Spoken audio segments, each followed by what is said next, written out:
జగన్ పైనే సినిమా తీస్తా, ఎవడెం పీక్తాడో చూస్తా. పృథ్వీ. సినీ నటుడు 30 ఇయర్స్ పృథ్వీ మరోసారి వివాదంలో చిక్కుకున్నాడు. ఇటీవల Vishwaksen Laila pre release event లో ఆయన చేసిన 11 గొర్రెలు కామెంట్ పెద్ద దుమారం రేపింది. ఈ వ్యాఖ్యలపై వైసీపీ సోషల్ మీడియా ఆగ్రహంతో పృథ్వీపై తీవ్ర విమర్శలు చేస్తూ ట్రోలింగ్ ప్రారంభించింది. అంతేకాదు ఫోన్ కాల్స్, మెసేజ్లతో ఆయన్ను, ఆయన కుటుంబాన్ని టార్గెట్ చేస్తూ బెదిరింపులకు పాల్పడ్డారని పృథ్వీ ఆరోపించారు. పులివెందుల యూత్ నేత అనిల్ అనే వ్యక్తి నా ఫోన్ నంబర్ ట్విట్టర్లో లీక్ చేశారు.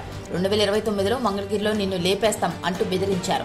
నా తల్లిని దారుణంగా తిట్టారు. దాంతో నాకు బీపీ పెరిగి కింద పడిపోయాను. ఆసుపత్రిలో చేర్చాల్సి వచ్చింది అని పృథ్వీ ఆవేదన వ్యక్తం చేశారు. ఈ ఘటనలపై పృథ్వీ సైబర్ క్రైమ్ పోలీసులకు ఫిర్యాదు చేశారు. అంతేకాదు ఈ ఘటనలో బాధ్యులపై పరువు నష్టం దావా వేస్తానని హెచ్చరించారు. వైసీపీ నా రాజకీయ ప్రయాణాన్ని అగౌరవపరిచేందుకు ప్రయత్నిస్తోంది. నన్ను టార్గెట్ చేసేందుకు కుట్ర చేస్తున్నారు అంటూ పృథ్వీ తీవ్రంగా స్పందించారు. వైసీపీ వాళ్లు బాయ్కాట్ చేస్తే సినిమాపై ఎలాంటి ప్రభావం ఉండదు. లైలా సినిమా భారీ విజయం సాధిస్తుంది. పాలిటిక్స్ నేపథ్యంగా సినిమా తీస్తాను, అప్పుడే అసలు విషయాన్ని తేల్చుకుంటా అని అన్నారు. పృథ్వీ తన ఇంటి ముందు అనుమానాస్పద కార్లు తిరుగుతున్నాయని, తనకు పోలీసు భద్రత కావాలని విజ్ఞప్తి చేశారు.